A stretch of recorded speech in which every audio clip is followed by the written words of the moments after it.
अब ये सोच रहे हैं भैया, अब ये सोच रहे क्या करें, लग रहा है मोदी जी जा रहे हैं तो पटरी बदलनी पड़ेगी। अच्छा एक ठहर जाइए भैया, शांत हो जाए, शांत हो जाए।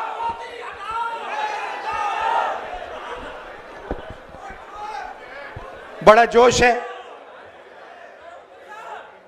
तो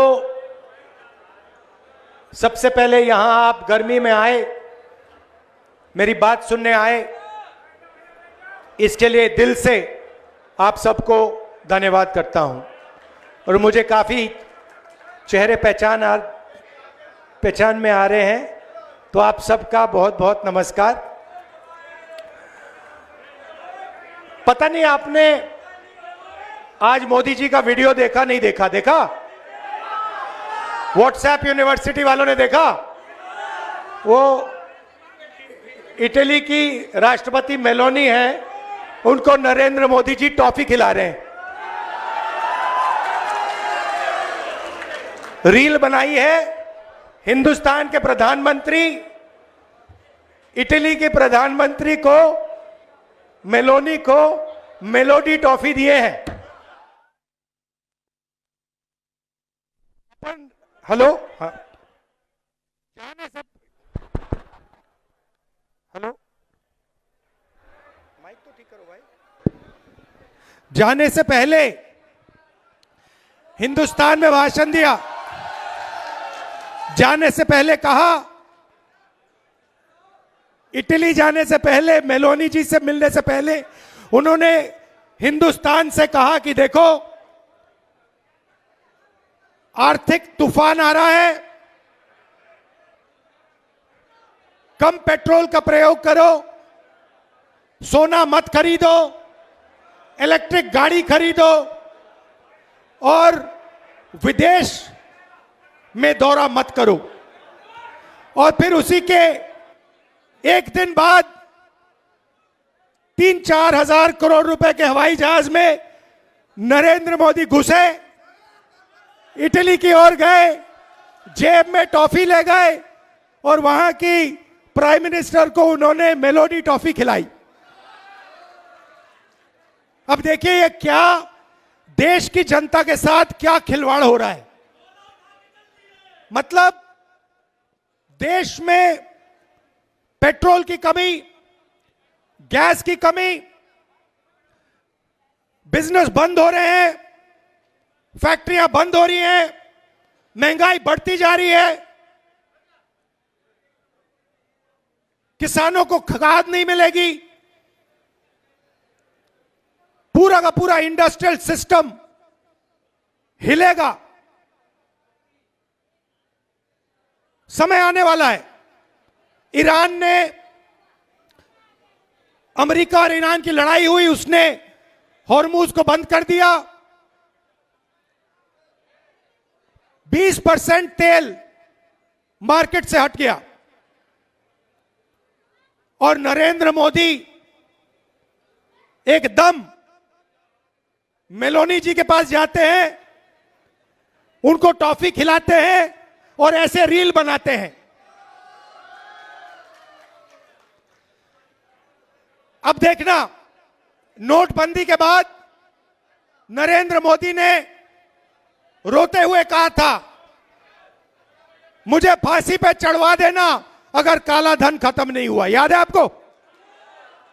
रोते हुए कहा था।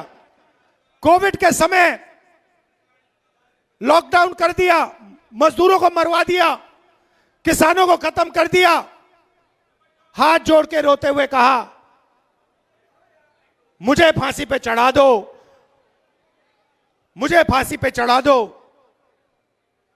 फिर से हाथ जोड़ने का टाइम आ रहा है, फिर से रोने का टाइम आ रहा है, फिर से हाथ जोड़ने का टाइम आ रहा है। मगर आप एक बात याद रखिए, नोटबंदी हिंदुस्तान के किसानों पर, मजदूरों पर, छोटे व्यापारों पर आक्रमण था। नोटबंदी का लक्ष्य आपका पैसा, आपके जेब का पैसा, आपके मेहनत का पैसा अदानी और अंबानी के हवाले करने का था। वही लक्ष्य लॉकडाउन का था। जब हमारे मजदूर हजारों किलोमीटर भूखे प्यासे वापस चल रहे थे, उसी समय नरेंद्र मोदी लाखों करोड़ रुपए का कर्जा माफ अदानी अंबानी का कर रहा था।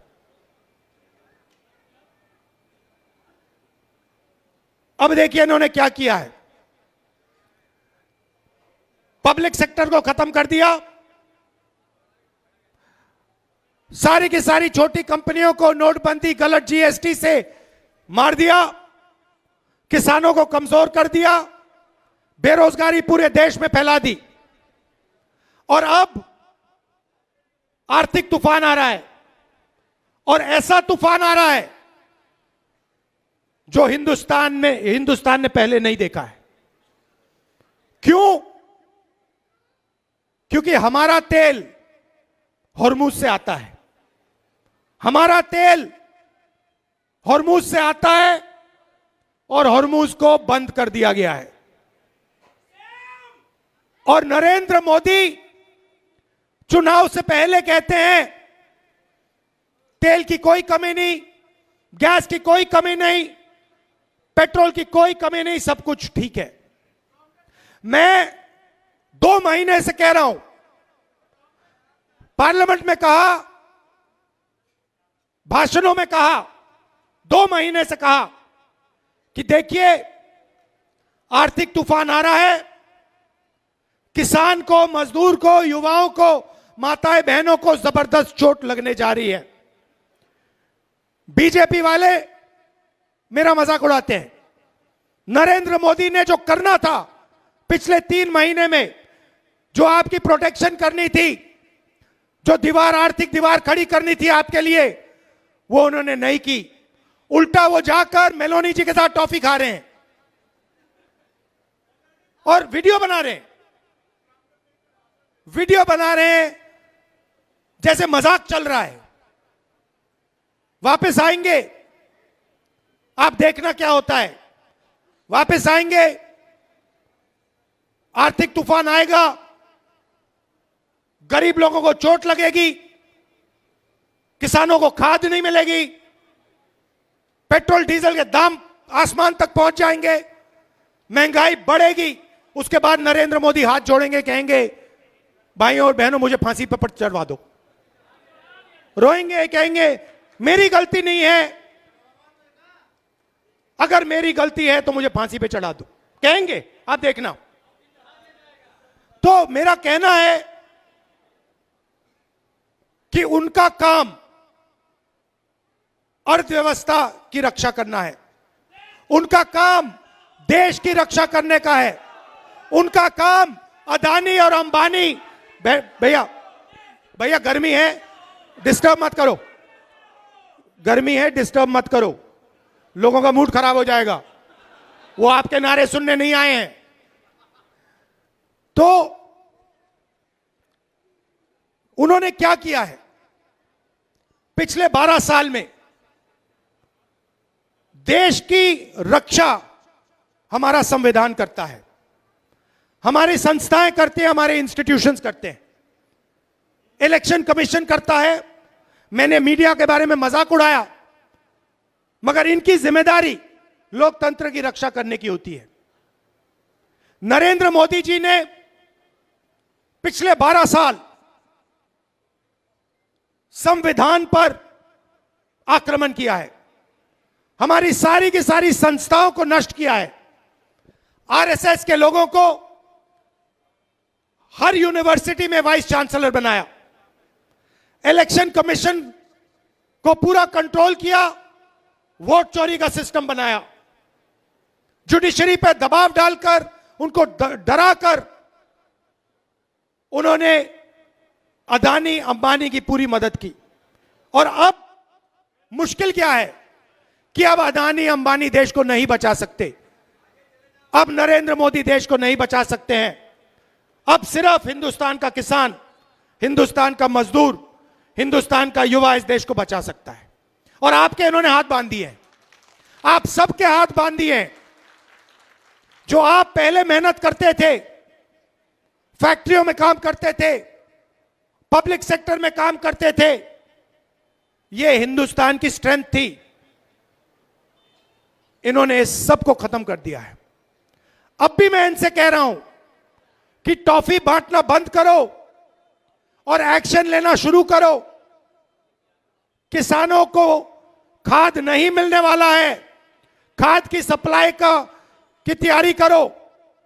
आपका दोस्त अंबानी हिंदुस्तान का तेल आज भी बाहर एक्सपोर्ट कर रहा है। आज भी करोड़ों रुपए का तेल हिंदुस्तान के बाहर जा रहा है। यह तेल हिंदुस्तान को चाहिए, यह तेल हमारे लोगों को चाहिए। वो तेल आप हिंदुस्तान की जनता को दिलवाइए। ये प्रिकॉशंस आपको लेने हैं, ये काम आपको करना है, मगर आप पता नहीं कौन सी दुनिया में हो। अच्छा, एक और बात, मैंने पिछली मीटिंग में कहा कि नरेंद्र मोदी और अमित शाह संविधान पर आक्रमण कर रहे हैं। यह सही बात है, गलत बात है? वोट चोरी संविधान पर आक्रमण है। अदानी अंबानी को देश का पूरा धन देना संविधान पर आक्रमण है। हिंदुस्तान की सारी यूनिवर्सिटीज के ऊपर वाइस चांसलर आरएसएस के वाले बैठाना आक्रमण है नहीं है? इलेक्शन कमीशन, जुडिशरी, हमारी संस्थाओं को नष्ट करना संविधान पर आक्रमण है। संविधान हिंदुस्तान है, संविधान हिंदुस्तान की आवाज है। तो जो संविधान पर आक्रमण करता है, जो संविधान को नष्ट करता है, उसको आप क्या कहोगे? उसको क्या कहोगे? गद्दार कहोगे। इसीलिए मैंने खुल के कहा है कि नरेंद्र मोदी, अमित शाह संविधान पर आक्रमण कर रहे हैं। उन्होंने देश का धन अदानी अंबानी को बांटा, उन्होंने देश की संस्थाओं को खत्म किया, उन्होंने वोट चोरी करवाई, इलेक्शन कमीशन को दबाया, जुडिशरी पर दबाव डाला। आरएसएस के लोग सुन लो, आपने कहा कि मुझे माफी मांगनी चाहिए, मैं कभी माफी नहीं मांगूंगा, फिर बोलूंगा। अमित शाह और नरेंद्र मोदी गद्दार हैं क्योंकि उन्होंने कॉन्स्टिट्यूशन पर आक्रमण किया है। सुन लो अच्छी तरह, मैं तुम लोगों से नहीं डरता हूं और हिंदुस्तान की जनता इस बात को समझ गई है और हिंदुस्तान की जनता भी आपसे नहीं डरती है। भाइयों और बहनों, ये आपके एमपी साहब बैठे हुए हैं, इन्होंने बहुत इमोशनल भाषण दिया, अच्छा भाषण दिया। मैं भी आपसे कहना चाहता हूं, ये मेरी भी कर्म भूमि है, अमेठी मेरी कर्म भूमि है और आपने मेरे परिवार को, मेरे पिता को, मेरी माताजी को, मेरी बहन को और मुझे प्यार दिया है और इज्जत दी है और ये मैं कभी जिंदगी में भूलने वाला नहीं हूं।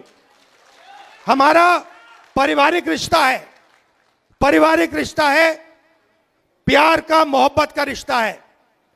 राजनीति बाद में आती है, प्यार मोहब्बत का हमारा रिश्ता है, बहुत गहरा रिश्ता है, सालों पुराना रिश्ता है। जो भी आप मुझसे चाहते हो, आप जानते हो, जो भी आप मुझसे चाहते हो, मैं आपके लिए तैयार हूं। जो भी ऑर्डर आपका होगा, मैं उसको पूरा करने के लिए तैयार हूं। दिल से मैं आपका धन्यवाद करता हूं। बहुत बहुत धन्यवाद। नमस्कार, जय हिंद। टाइम्स डिजिटलला लाईक करा, शेअर करा, सबस्क्राईब करा आणि बेल आयकॉन दाबायला विसरू नका। Times digital.